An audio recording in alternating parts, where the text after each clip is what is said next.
কিরম সুখ শুনবে? একটা কাপড় মাঝখান দিয়ে চেলা করা, এ বেলা আধখানা পরে, ও বেলা আধখানা পরে, ভালো সুখ আছে। কিরকম সুখের সংসার বুঝতে পেরেছো? হ্যাঁ। আর এখন তো তোমরা খালি খাচ্ছ দাচ্ছ আর মোবাইল টিপে টিপে সময় নষ্ট করছো। এইটাই দুঃখ জানো। 10,000 20,000 টাকা দিয়ে মোবাইল কিনবে, আচ্ছা মোবাইলটা রিসিভ করার সময় পরের বইয়ের নাম করব কেন? হ্যালো হ্যালো হ্যালো কার নাম?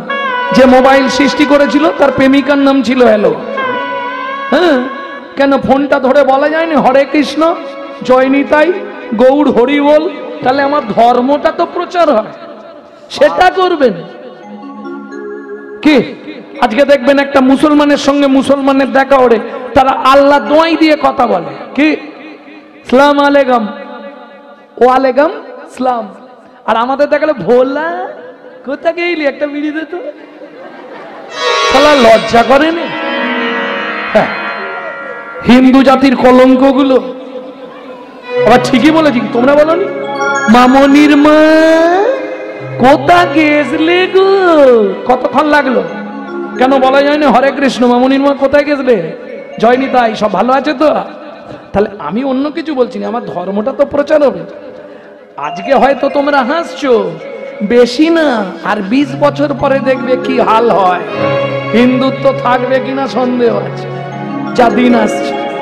এখনো সাবধান হও, নিজের ধর্মকে নিজে বাঁচানোর চেষ্টা করো। হ্যাঁ, কে কি বললো দেখার দরকার নেই, 2-5 দিন বলবে।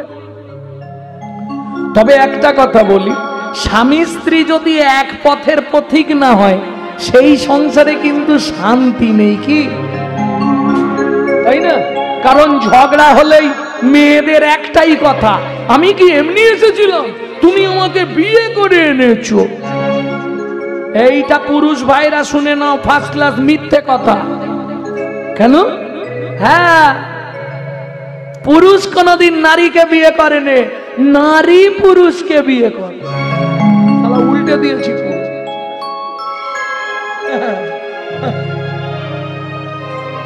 হ্যাঁ গো, ঝগড়া হলে আমাকে আমার বউ বলতো আমি এমনি এসছি, তুমি আমাকে আনতে গেছিল তবে এসছি। ওই জন্য উল্টে দিয়ে তত্ত্বটা বার করে দিয়েছি, পুরুষ নারীকে বিয়ে করে না, নারী পুরুষকে বিয়ে করে। যদি বলেন কোন তত্ত্বের ওপর বেশ করে বলছেন, তাহলে বলি একটু নাকি? আস্তে। পুরুষটা বিয়ে করতে গেল, এও এমন বোকা, যেদিন বিয়ে করতে যায় পুরুষের তো কোনো হুঁশ থাকে না, ছাতি একবারে 56। হ্যাঁ, বিয়ে করবে বলে কথা, বাবা এই যে গুজি একবারে। হাসছো কেন?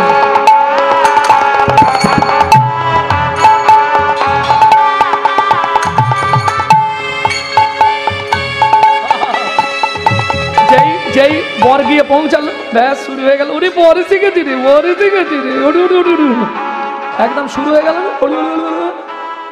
হ্যাঁ, ওই দেখ, ও যা শুরু হলো তখন বরের ছাতি 56 থেকে এবার এক এক করে বাড়ছে।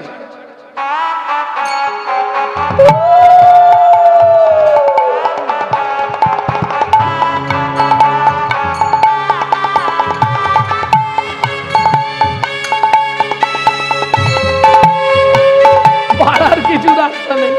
গিলে করা ধুতি পাঞ্জাবি, মাথার ওপরে কি থাকে? টোপর। টোপরের একবারে টপ লেভেলে।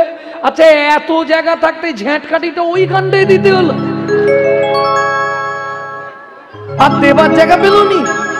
হ্যাঁ, একবারে টপে ঝেঁটকাঠি, মানেটা কি? যেদিন থেকে বিয়ে করলি মাথা একটা ঝাঁটা তুলে রাখ, না দিতে পারলেই ঝাঁটার বাড়ি দিবে। এইবার চলুন, বিয়ে করতে গেল, এ তো গো বেচারার মতো ছাদনা তলায় দাঁড়ালো। সত্যি কি বলবেন? সত্যি গো বেচারার মতো দাঁড়িয়ে আছে। মেয়েটা লোকের কোলে করে পাঞ্চাপা মুখে দিয়ে এলো, এসে 3 বার, সত্যি বলবে, 3 বার মুখটা দেখে নিল, দেখে নেওয়ার পর 7 বার ঘুরলো। হ্যাঁ, আরে হালকা মেয়ে হলে তবু ঠিক আছে, যেগুলো ভারী মেয়ে যারা ঘোরায় তাদের কি কষ্ট, 7 বার ঘুরবার কি আছে? হ্যাঁ, ও তো ঘুরে নিল। নেয়ার পর মালা বদনের সময় কে আগে মালা দেয়? সত্যি বলবে, মেয়েটা আগে মালা দেয়, তাহলে আগে মালা দিল মেয়েটা। হাত বাঁধার সময় কার হাত আগে দেয়? মেয়েটা। খই পোড়ানোর সময় কে আগে আগে যায়? মেয়েটা। তাহলে বিয়ে করলো কেটা? কি আসতে? আমার প্রশ্ন কিন্তু ওটা নয়, প্রশ্ন হলো 7 বার ঘুরানো হলো কেন? মায়েরা একটাই উত্তর জানে, 7 পাকে বাঁধা। কি বেঁধেছো? কাঁথা দড়ি দিয়ে না সুদলি দড়ি দিয়ে? কাকে বেঁধেছো? 7 পাক। ব্যাপারটা কিন্তু কেউ জানে না, খালি ওই একটাই উত্তর, 7 পাকে বাঁধা। কি বাঁধা? কোথায় বাঁধা? কেন বাঁধা? জানেন? সত্যি বলুন, জানেন না? ভালো করে শুনে নিন, 7টা পাক কেন দেওয়া হলো? হ্যাঁ বলবো তো বটেই। 24 ঘন্টায় কটা কাল? 24 ঘন্টায় কটা কাল? 8টা কাল। 8টা। দিনে 4টে কাল, রাতে 4টে কাল, 3 আসতে 24 ঘন্টা। 3 ঘন্টা করে একটা কাল। প্রাতঃকাল, মধ্যাহ্নকাল, অপরাহ্নকাল, প্রদোষকাল, সায়ংকাল, পরপর কাল আছে না? রাত্রিকাল, নিশাকাল আছে না? আর একবারে শুরুটা হয় সকাল। বুঝলেন না? 8টা কাল আসতে। এই যে 8টা কালের একটা নারীর নিজের জন্য স্বাধীন, সে তার ইচ্ছা মতো চলবে। বাকি 7টা কাল সে স্বামীর কাছে 7 রকম ভাবে পরিচারিকা হবে। ভাইরা শুনে নাও, সারাক্ষণ শুধু কিন্তু বউ নয়, 7 রকম ভাবে পরিচারিকা হতে পারবে, যার জন্য 7 পাক দেয়া হয়। কি কি 7টা পাক? শোনো এবার, ভাবতে হবে, গরম লাগছে। কি কি 7টা পাক বুঝে নাও। সোহাগে ভগিনী রমণে রমণী, সোহাগে ভগিনী রমণে রমণী, সোহাগে ভগিনী রমণে রমণী, সোহাগে ভগিনী রমণে রমণী, জ্ঞানে জ্ঞানে এরা মাতৃজননী, জ্ঞানে জ্ঞানে এরা মাতৃজননী, অন্নপূর্ণা গৃহ লক্ষ্মী, অন্নপূর্ণা গৃহ লক্ষ্মী, দাসীবাদী আর কিঙ্করী, দাসীবাদী আর কিঙ্করী। তাই তো 7টা বেড় মারি, তাই তো 7টা বেড় মারি। বুঝে নিয়েছো? বলে বুঝলুম, তবে কানের পাশ দিয়ে পালিয়ে গেছে, তাই না? একটু ভেঙে দেবো। বেশ। সোহাগে ভগিনী, ভগিনী মানে আদরের সময় বোন, রমণের সময় রমণী, ধ্যানের সময় জননী, যখন ভাত খেতে দেবে বউ নয় অন্নপূর্ণা, যখন সন্ধেবেলায় ধূপ প্রদীপ নিয়ে তুলসী তলায় পু, তখন গৃহলক্ষ্মী। বুঝে নিয়েছো? যখন রাত্রিতে স্বামীর পায়ে তেল দেবে তখন দাসী, এখন উল্টে গেছে মাসি। বুঝে নিয়েছো? বাদীটা কি? আস্তে, বাদীটা তো বলে বোঝানো যাবে না। বাদী মানে বিপক্ষ। বিপক্ষ দেখতে গেলে গিয়ে খালি বলতে হবে, বৌদি কি? দাদাকে দেখলাম চম্পার মায়ের সঙ্গে বাঁশতলায় গুজগুজ করছে, সেকেন্ড লাগবে, সেকেন্ড। বৌদির পুরো ফেসিং চেঞ্জ হয়ে যাবে। হ্যাঁ গো, আমি পরীক্ষা করে দেখি। আজ একবার বাড়িতে ঢুকু, যা করার করব। ওমা রান্না করবে না? রান্না আজকে সব ছাই খাওয়াবো, ছাই।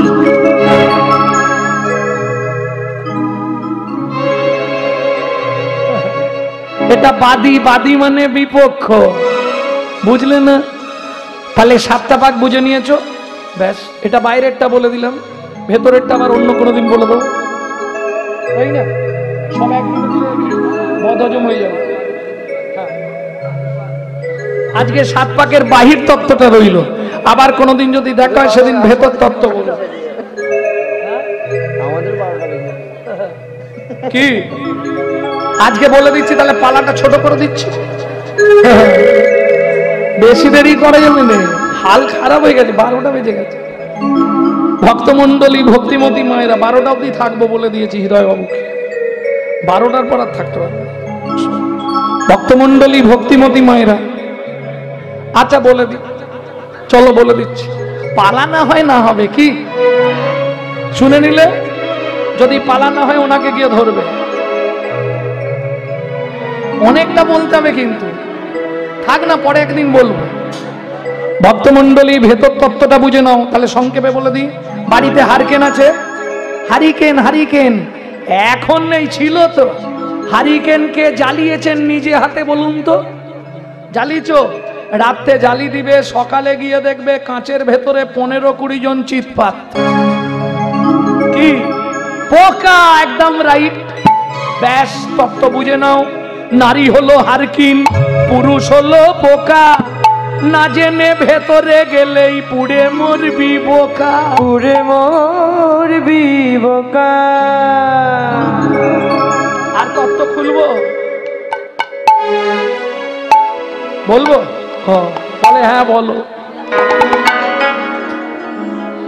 এইবার তত্ত্বটা শোনো। যেমন দীপিকা উজড়ে অতিকা, যেমন দীপিকা উজড়ে অতিকা, ভিতরে অনল শিখা, ভিতরে অনল শিখা।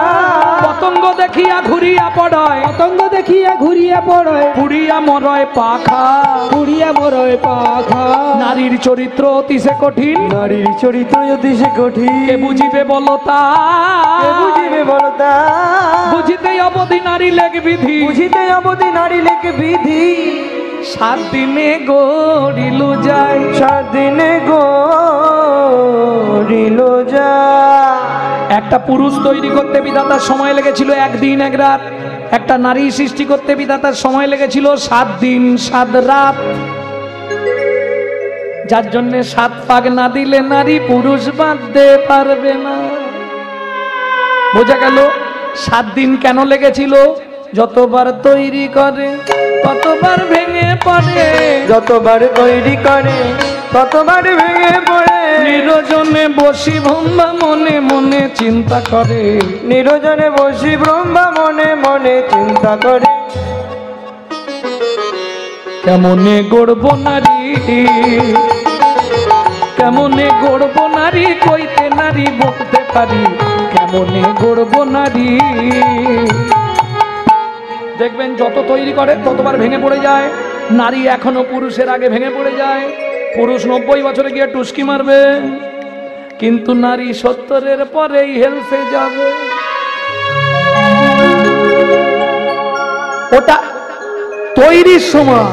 তৈরির সময় গন্ডগোল হয়ে গেছে, এফেক্টিভ গন্ডগোল হয়ে গেছে। ওটা তৈরির সময় ঝামেলা বেঁধে গেছে। কেন? 7 দিন সময় লেগেছিল, 7-এর তত্ত্ব আশ্রয় করতে হয়েছিল। 7-এর তত্ত্বে কি ছিল? 7-এ সমুদ্র, লবণ ইক্ষু সুরা সুরপি দধি দুগ্ধ জল। 7টা সমুদ্র থেকে 7 কলসি জল নিল, একটা নারীর মধ্যে দিল। যার জন্যে 7 পাক দেওয়ার পর নারীর কাঁখে জল ভর্তি কলসি দিতে হয়। এই দিয়েছিল নাকি গো? বিয়ের সময় দেয়নি? হ্যাঁ, বুঝে নিলে 7 কলসি জল। এই পুরুষ ভাইরা ভালো করে বুঝে নাও, একটা নারীর মধ্যে 7 কলসি জল আছে, মানে বুঝেছো তো? ওরা যখনই দেখবে আর জিততে পারছিনি, এবার জল ঢালতে শুরু করবে। হ্যাঁ, যে কোনো কেসে নারী দেখবে কেঁদে কেঁদে জিতবে। আমি বুঝতে পারি তুমি কেঁদে আমার কাছে। ও যখনই দেখবে হেরে যাচ্ছি আর রাস্তা নেই, তখনই জল ঢালতে শুরু করে দেবে। এটা নারীর গুণ। প্রেম সে বলো চৈতন্য মহাপ্রভু কি জয়। এইবার চলুন, যে নারীর চরিত্রটা শুনবো তিনি কেমন ধরনের মহিলা। সুজাতা স্ত্রীতা অতি গুণবতী রে, সুজাতা স্ত্রীতা অতি গুণবতী রে। সুজাতা স্ত্রীতা অতি গুণবতী রে। সুজাতা স্ত্রীতা অতি গুণবতী রে। ত্রিভুবনে নাগি পাবে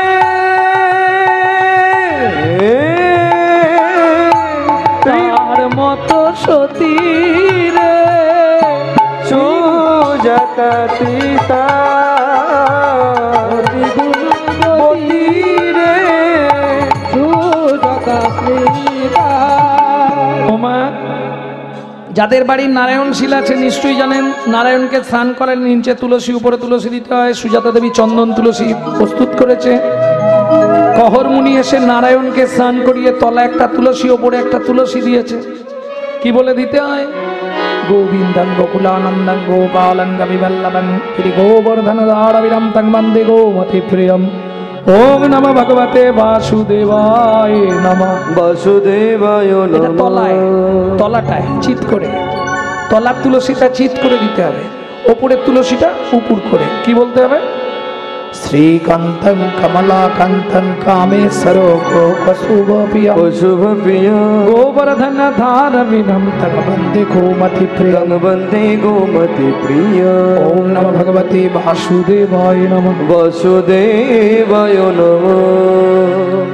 সুজাতা, নারায়ণের সেবা হয়ে গেছে, প্রণাম করে নাও। পুরুষের প্রণাম তাড়াতাড়ি হয়ে যায়, মেয়েদের একটু সময় লাগে। সুজাতা দেবী প্রণাম করছে। এইবার কহর মুনি উঠে পড়েছে। এতক্ষণ ধরে কি করছো? বলে ভগবানকে বললাম 21 বছর বিয়ে হয়েছে, ভগবান একটা যদি সন্তান দিতে, আমরা তো মরে যাব, তোমাকে স্নান করিয়ে তুলসী দেবে কে? ছি ছি ছি ছি ছি। কহর মুনি বলে এটা তুমি ঠিক করোনি কেন? ভগবানের কাছে কোনোদিন কিছু চাইতে নেই। বলে স্বামী আমি যে চেয়ে ফেললাম। চেয়ে ফেলেছ, ভগবান যেটা ভালো বুঝবে করবে। কি ভগবান ভালো বুঝে উনিল, করেও দিল। দেখিতে দেখিতে দিন কাটিতে লাগিল, দেখিতে দেখিতে দিন কাটিতে লাগিল। 3 মাস পরে মাতা গর্ভবতী হইল। 3 মাস পরে মাতা গর্ভবতী হইল। সীমা নাই রে, সীমা নাই রে, সীমা নাই রে, সীমা নাই রে, আনন্দের আর সীমা নাই রে, আনন্দের আর সীমা নাই রে। এতদিন পরে। ও মায়েরা, বিয়ের 21 বছর পর কোনো মা যদি গর্ভবতী হয় কি হবে? সীমা নাই রে, সীমা নাই রে, এতদিন পরে কৃপা হলো, আনন্দের আর সীমা নাই রে। এতদিন পরে কৃপা হলো। প্রভুর কাছে কেঁদে কেঁদে হরি কৃপা হলো। প্রভুর কাছে কেঁদে কেঁদে এতদিন পরে কৃপা হলো। আনন্দের আর সীমা নাই রে। আস্তে আস্তে আস্তে আস্তে, তাহলে আনন্দের সীমা নেই। প্রভুর কৃপা হয়ে গেল। প্রত্যেক দিন মা গর্ভজাত সন্তানকে গর্ভে নিয়ে, প্রথমেই বলছিলাম না সিরিয়াল দেখা বাচ্চাগুলো, এই ভাগবত শ্রবণের ফল দেখুন। মা বাচ্চাটাকে গর্ভে নিয়ে ভাগবত শোনে। কতদিন শুনছে? 8.5 মাস। গর্ভবতী মহিলা। এখানে বলার বহু কথা ছিল, আর সময় আর হবে না, আবার পরে একদিন শোনাবো। এইবার মা শুনছে, কহর মুনি বলছে সুজাতা, সুজাতা কি নিয়ে শুনছে? হাতে, হাতে কি? টাকা পয়সা নয়, কি নিয়েছে? তুলসী পাতা, একদম পারফেক্ট। কেন তুলসী হাতে নিয়ে শুনতে হয়? আরে তুলসীটা হাতে নিয়ে শুনবে কেন জানো না? তুলসী হচ্ছে ভক্তির দেবী। ভাগবত ভক্তি গীতা গায়ত্রী গঙ্গা, যেগুলোয় গেলে ভক্তি হয়। তবে কিছু মনে করবেন না, এখন কেউ কেউ বলছে তুলসী মিথ্যেবাদী, তুলসী পড়লে নাকি ভক্তি নষ্ট হয়, ওদের মুখে কীর্তন শুনলে মহাপাপ হয়। আমি বলছি আপনাকে, হ্যাঁ, ওই কীর্তিবাসী রামায়ণ পড়ে কোন রামায়ণকে প্রাধান্য না দিয়ে ভুল বলে দিলাম, ওটা হবে না।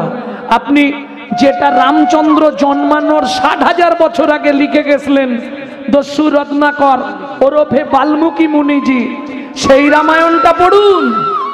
সেটা তো সংস্কৃত, দাঁত ভেঙে যাবে। হ্যাঁ, সেখানে বলা আছে সীতা দেবী কোনো পিণ্ডি দেয়নি। তাহলে পিণ্ডদান কে করেছিল? রামচন্দ্র পিণ্ডি দিয়েছিল, লক্ষণ পিণ্ডি দিয়েছিল, সীতা দেবী সঙ্গে ছিল। জায়গাটা কোথায়? কোথায়? হ্যাঁ, গয়ায় নয়, এটাও ভুল বলছো। পড়ে বলতে হবে, শুনে মারা পাটি তো তোমরা, পড়তে হবে। কোন জায়গায়? ভালো করে শুনে নাও, আমি পড়ে বলছি। চিত্তকূট পর্বতের নিচে। কোথায় বললাম? অযোধ্যা। চিত্তকূট পর্বতের নিচে মন্দাকিনী নদীর তীরে। কই ঋষি বাল্মীকিজি রামায়ণটা কেটে দিন তো দেখি।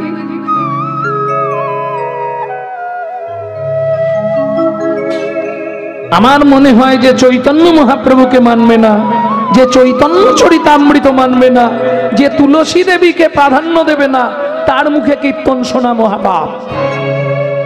এটা আমার ধারণা, আমি বলছি আপনাদের। কেন?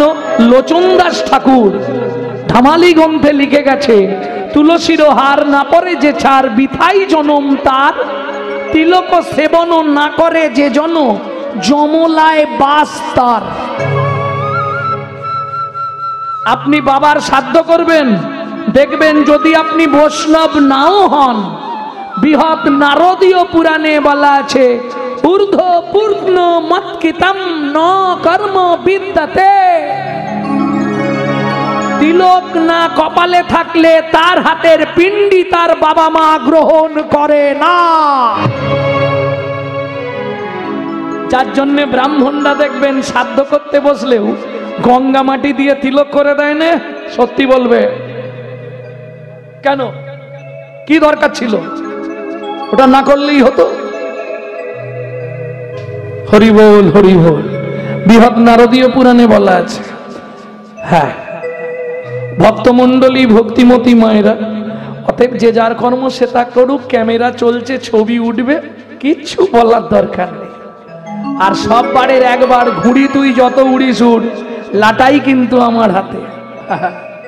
এ কথাটা কে কাকে বলেছিল? বিদগ্ধ মাধব নাটকে, যেটা আহা ছজন গোস্বামীপাদের একজনের লেখা, বিদগ্ধ মাধব। সেই বিদগ্ধ মাধব নাটকে সখীরা রাধারানীকে বলছে, নাটাই ধরে টান দে না রাই, টানে টানে আসবে কানাই। তুমি ঘুড়ি হয়েছ, যত দূর উড়ো উড়ো, লাটাই তো আমার হাতে, আমি গুটাতে শুরু করলেই গুটি দেবো। ভগবান শুধু দেখে কে কত বাড়ছে, দেখি ব্যাস। হ্যাঁ, আমার চোখে দেখে তো দক্ষিণ 24 পরগনায় আমার বয়স হয়ে গেল মোটামুটি 32 কীর্তন। কি দক্ষিণ 24 পরগনায় 32 বছর। আমি তো দেখলাম কত গজালো, কত আবার মুড়ে ছাগলে খেয়ে চলে গেল। আমি একধারে দাঁড়িয়ে দাঁড়িয়ে দেখছি। প্রেম সে বলো চৈতন্য মহাপ্রভু কি।